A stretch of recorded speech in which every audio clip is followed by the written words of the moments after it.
Hello, everyone. Thank you for joining us early on. At least it was a little bit snowy on my neck of the woods, but we're really excited to have everyone here. We'll get started a minute or two after 10 o'clock, give everyone a chance to figure out technology, grab coffee, get settled. Um, but we're really excited to have you join us for our penultimate Sallie Mae series event. Not too often get to use that word, so gotta stretch those SAT skills. But just as a little point of order, there will not be an ability to unmute yourselves. But if at any point you would like to unmute and talk, just let me know through the chat and I'll be happy to help. But otherwise, take a moment, get settled, and we'll get started pretty soon. Also, if anyone has any questions or issues, feel free to throw that in the chat as well.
Hi, everyone. Just some of you might have heard this already, but acknowledging it's 10 o'clock, just going to give another minute or two in case if anyone's figuring out Zoom issues or grabbing that cup of coffee in between meetings. But we're so excited to have you all join us, and we'll get started soon.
Okay, so we're a little bit past 10 o'clock, so probably a good time to get started.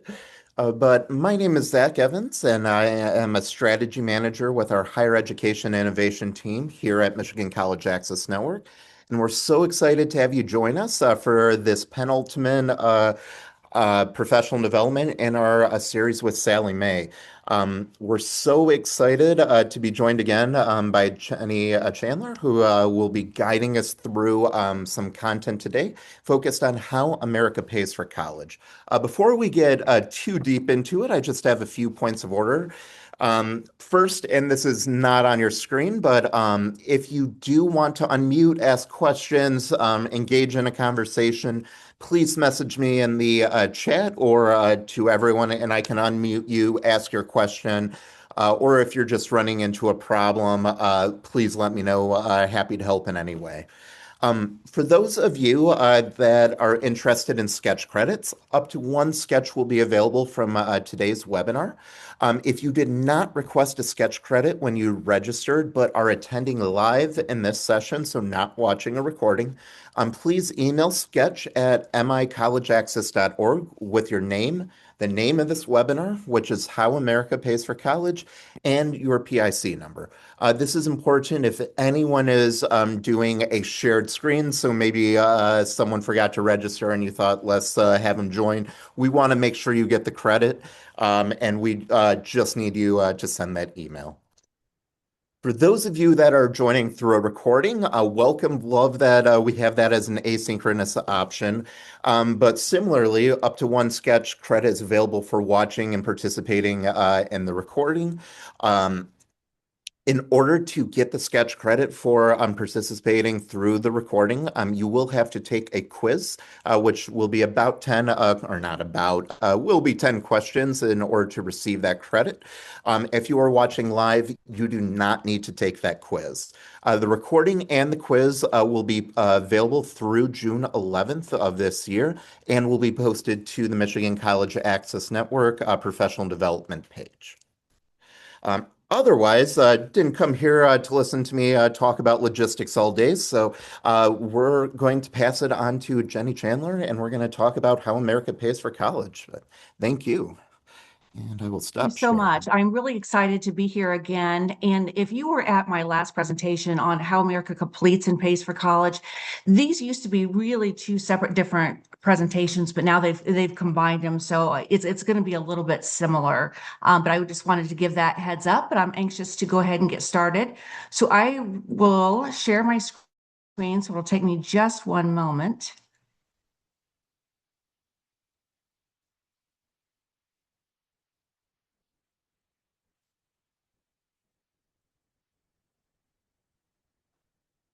Okay, hopefully you can all see my screen, which has the title slide here, How America Pays for College.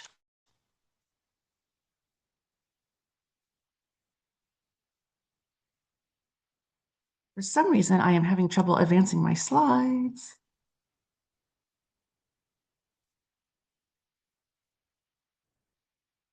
Sorry about that. Technical difficulty on my end for just a second. About this research study, Sallie Mae has done research studies. You can see the 18th year. We started with how America pays for college, how America saves for college. And then we went in and jumped in and did several other different surveys. We always interview at least 1,000 students and parents. You can see on the upper right-hand corner, the research field was from April 8th to May 8th of 2025. So it's still less than a year old. The survey sample is comprised of a very good cross section of key demographic variables. The 2025 edition also offers insight on scholarship perceptions and behaviors, which scholarships remain to be a very key, important piece on how families pay for college. Okay, understanding financial aid offer letters is another one that can be very, very confusing to families. So we have some insight on that. And also, obviously, the planning to pay for college, which is a reason that we're all here this morning. Okay, how did families pay for college in academic year 24-25? Families spent on average $30,837 in academic year 2024-25. This figure represents a significant 9% increase from year prior, but it comes close to the reported spending in academic year 2019-20, the last pre-pandemic year. To share figures that are a bit more familiar, families with students at a two-year public school spent on average $15,165 on college. Families with a four-year public school reported spending $29,128 on average. And finally, families with students at a four-year private institution spent almost $44,791. The 9% increase in total spending that I just mentioned is largely driven by our four-year public school families who reported a level of spending that is 17% higher than what families with students at these schools reported last year, which is significant. When digging into this data, we are seeing some really early trends of increasing in spending, out of state families.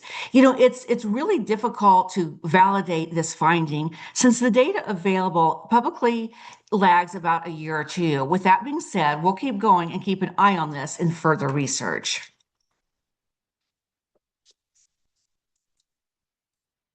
Families primarily relied on income and savings to cover college cost.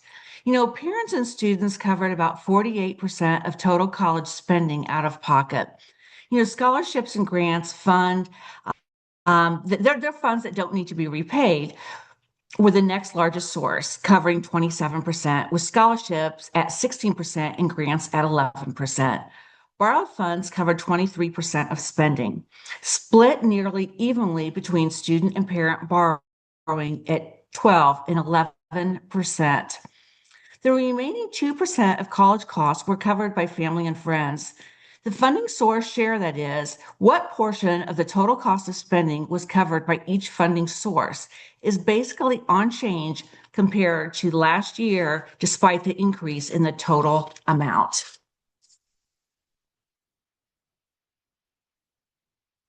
Surprisingly, families relied on a variety of funding sources to help pay for college last year, and that really surprised a lot of people. The two most frequently used sources were grants and scholarships and parent income and savings. That's true across all school types and income levels. Students are also contributing from income and savings in about 57% of families. The usage proportion is about 6 and 10 among families earning $100,000 or less, but decreases to 4 and 10 in families earning $150,000 or less, or more, excuse me. Well, there's a lots and lots of conversation about borrowing. As you can see, only 31% of the families said student borrowed to help pay for school last year, and 21% said the parent borrowed. We'll talk more about borrowing later in the presentation. Finally, 1 in 10 families use funds from friends or relatives to close the financial gap. In all, more than 7 in 10 families reported that the price they are paying for the student's education is appropriate or even a bargain compared to the quality of education the student receives. In fact, families were 4 times more likely to say that they are paying is an excellent value than to say that the education is significantly overpriced. Despite the recent 9% increase in reported costs, it's notable that this is about 7 in 10 figure has been consistent for a number of years. That said, the perception of value does depend on how much families are paying on average. Perception of value varies by school type. 87 thought it was appropriate or a bargain for a 2-year school, 75% for a 4-year public school, and 63% for a 4-year private school.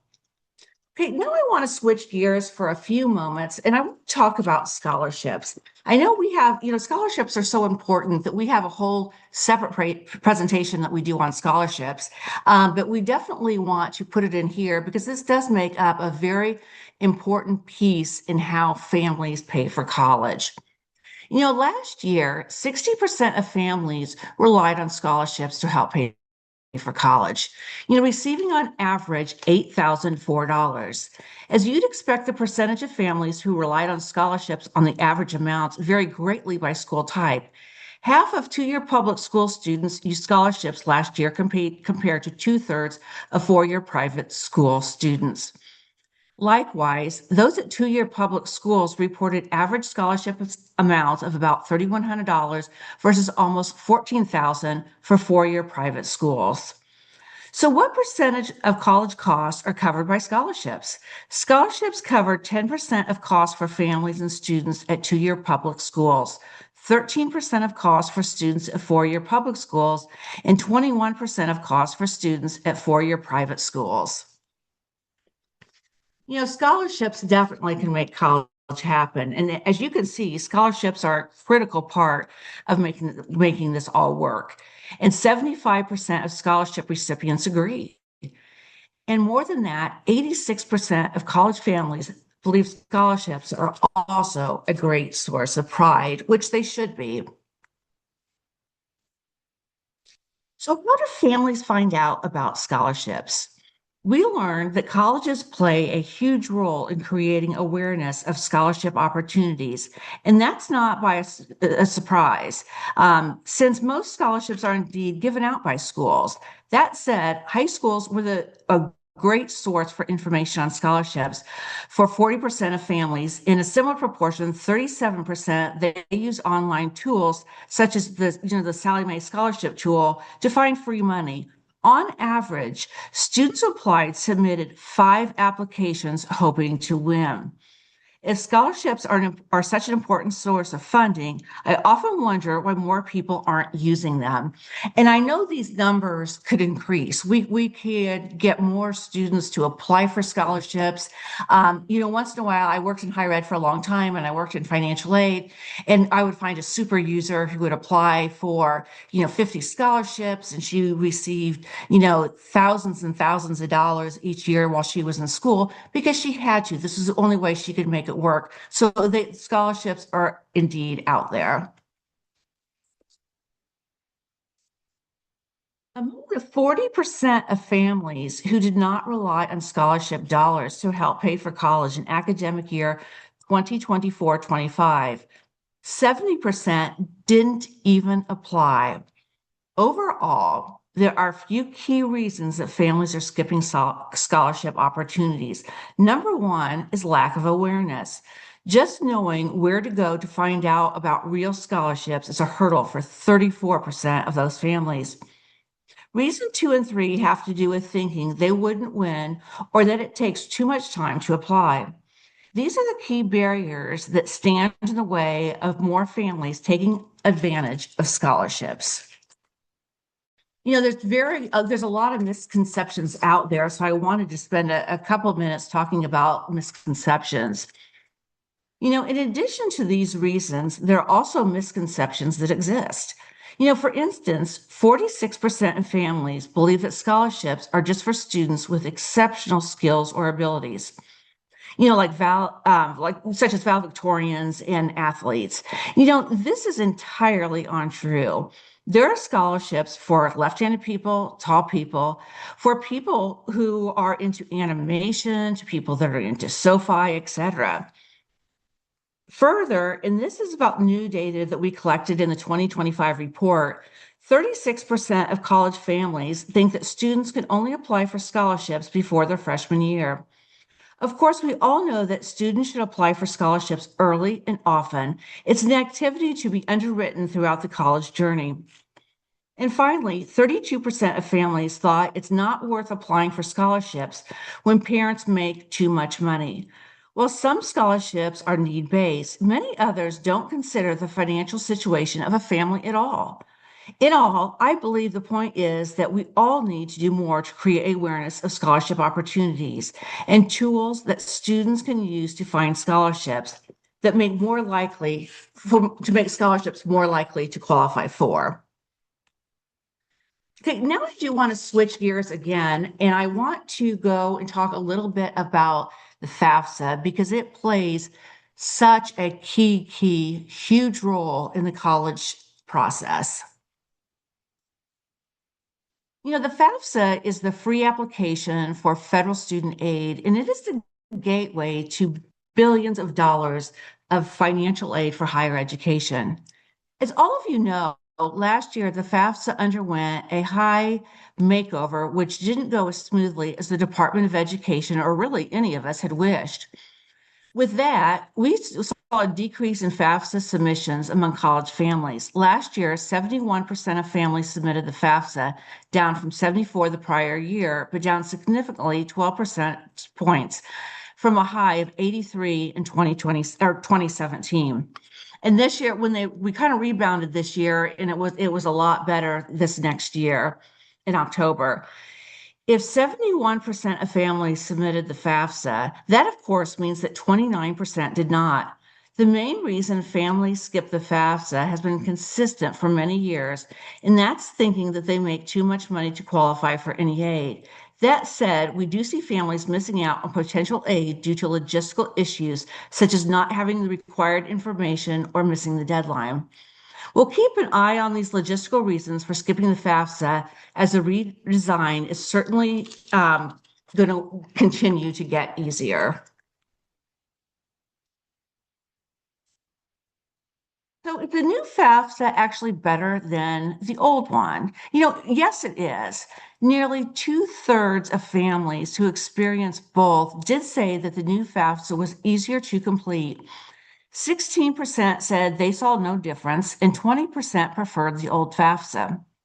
It's notable that even though the FAFSA was easier for those who had experience with prior versions, nearly 6 in 10 families overall still needed help when filling out the application.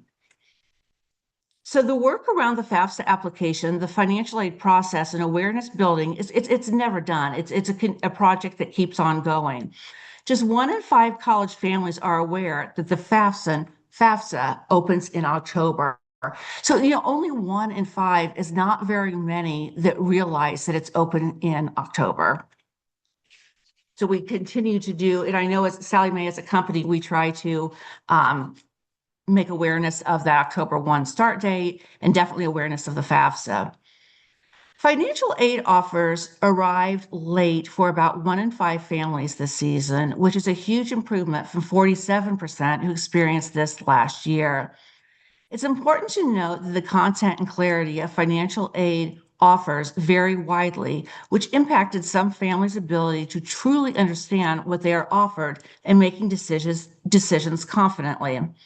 For example, more than half of families, 55%, remembered that their financial aid offer included a scholarship amount, but fewer could recall any other pieces.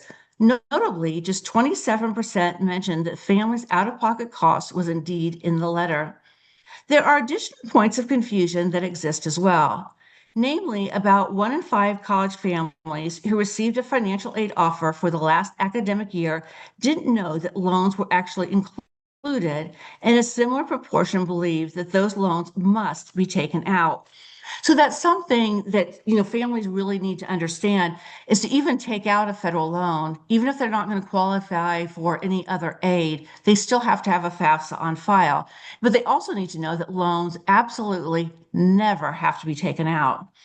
It's clear to me that those in need of more standard format and clarification of financial aid content, most families, 66%, agree and just 5% oppose.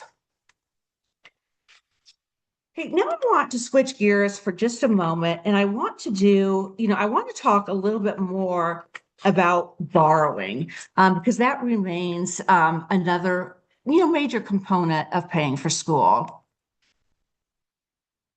While the conversation about student debt is all around us, just half of families borrow to help pay for academic year 2024-25. The proportion of families who borrowed varied by school type.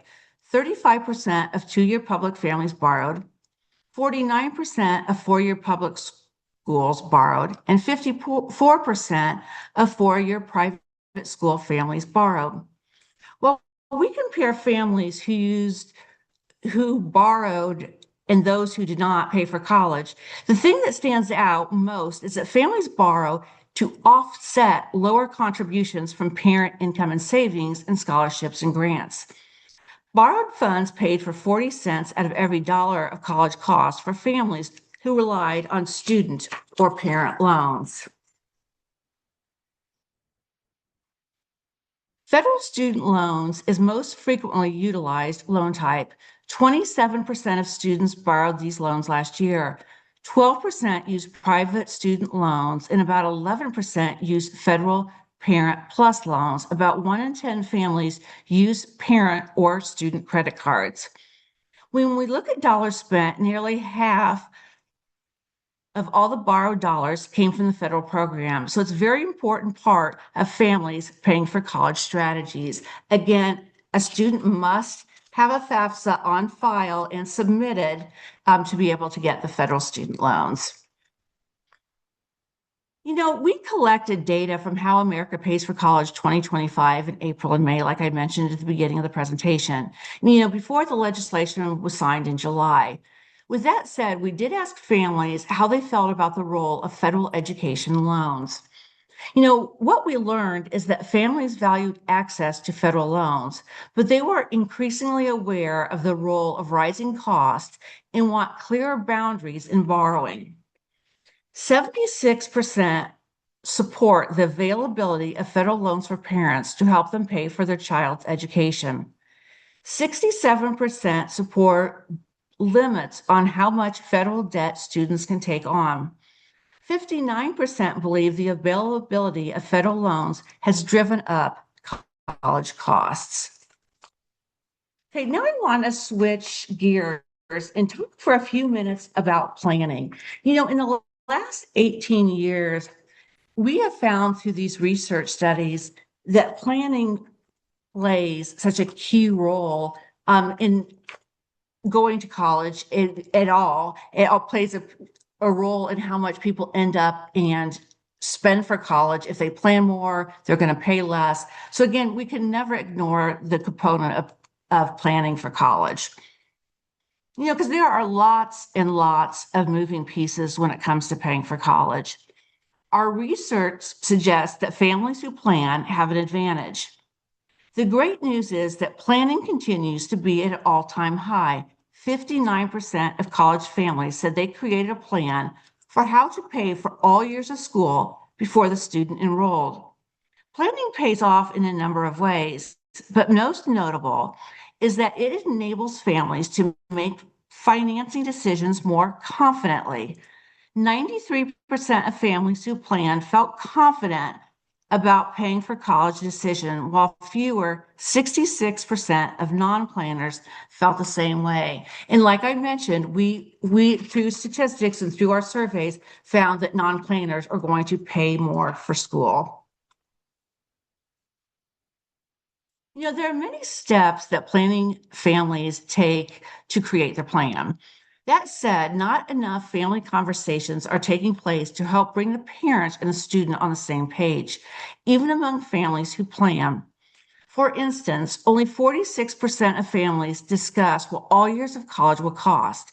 Just 38% talked about the starting salary for jobs, students in the field of interest, and just 32% talked about the need for education beyond the undergraduate degree to help the student achieve their educational goals. And it's really important for families to have these conversations. We can't do those conversations for them, but we can encourage them to have that conversation. Additionally, fewer than 4 in 10 families who borrowed talk about their expectations for loan repayment. Who is in the case? Who is making the payments? Having clarity on these key issues is one of the positive steps that families can take to set themselves, both the student and the parent, up for success during and after college. Sallie Mae's advice for families, the majority of families view higher education as worthwhile. They view it as a long-term investment. And families, we have seen through research, through talking with families, through talking with schools, they're seeing the willingness to stretch financially. In the following steps are ones that we really believe that will take a student from where they're at today all the way up to graduation. Do the math and check the facts. Make sure that your students are completing the FAFSA. Make sure that they know and understand their financial aid. Make sure that they know that they don't have to take those loans out. Make sure that they know the advantages or disadvantages of taking out a loan. Make sure they understand the details of the FAFSA. Make sure they know the details of their scholarship. Is it renewable? Can they get it again? Or is it a one-time offer? Apply for scholarships early and often, and encourage your students, even once they get in college, to continue to apply for scholarships. 50% of the scholarships out there are for students that are already enrolled in college. And to me, that was huge. I was really surprised by that statistic. It was much higher than I thought it would be. So again, 50% of the scholarships out there are for students that are already enrolled in college.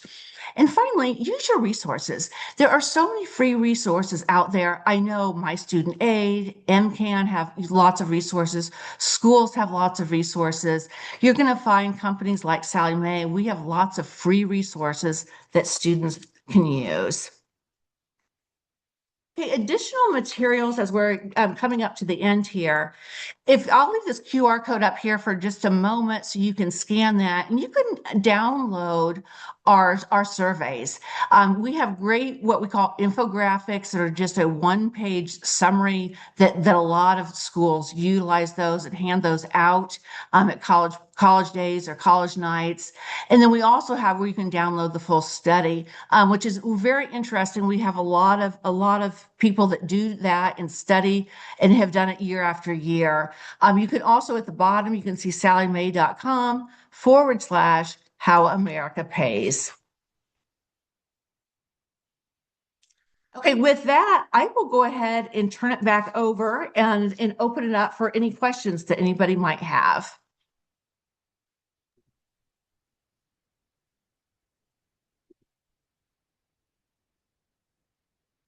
I'll go ahead and stop sharing. So I know that you will have a few slides if we'll see if there's any questions. And just as a reminder, if you could put those questions in the chat. I'm also happy to unmute people, but just the way we set up this webinar, it mutes everyone by default.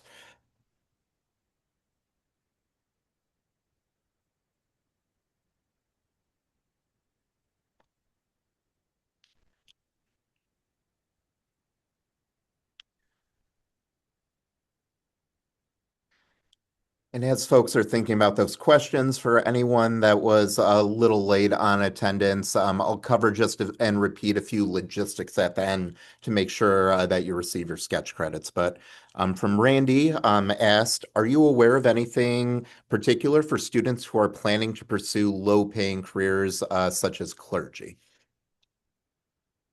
We at Sallie Mae have like educational materials on, looking at what a student is going to make after they graduate to, how much they should really watch their loan debt. They should really watch how much they pay for school, especially that loan debt.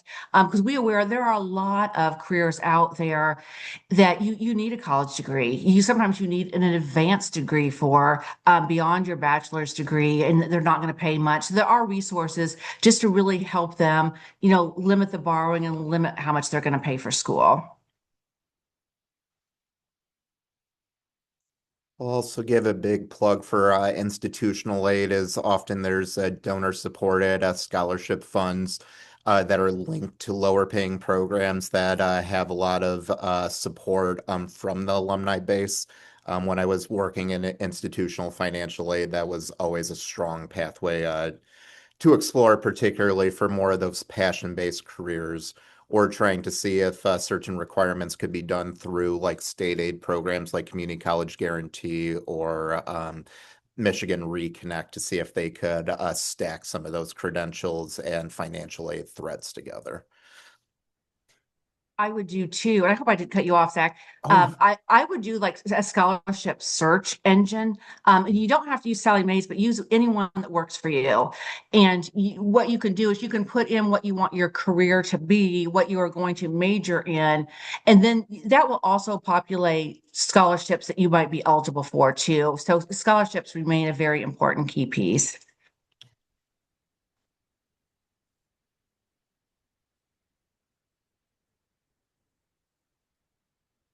give another teacher minute if anyone is still thinking about questions.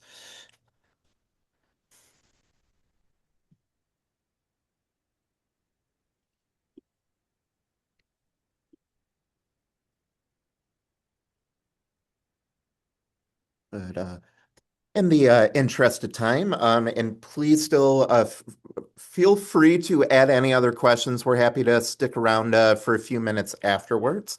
But just want to wrap up a few logistics and reminders here. Just as a reminder, there is up to one sketch credit available from today's session. If you did not request a sketch credit when you registered, or maybe sharing a computer with someone else, but you are live in this session, please email sketch@micollegeaccess.org with your name, the name of this webinar, which is How America Pays for College, and your PIC number. If you are watching this and joining us through a recording, it's up to one sketch credit is also available, but you will have to complete a quiz that will be linked on MCAN's website. There will be a password in order to access those materials, and that is strategies, as you can see on the screen. And in order to get that sketch credit through the recording, you will have to take a 10 question quiz. If you are watching live right here, you do not need to take that quiz in order to receive the credit. We just have to make sure that MCAN is aware that you wanted that sketch credit. And the recording and quiz for this webinar will be available through June 11th, so feel free to share with any friends as this will be available for a little bit. We also want to make sure that you're aware of some other professional development opportunities that will result in a sketch credit as well.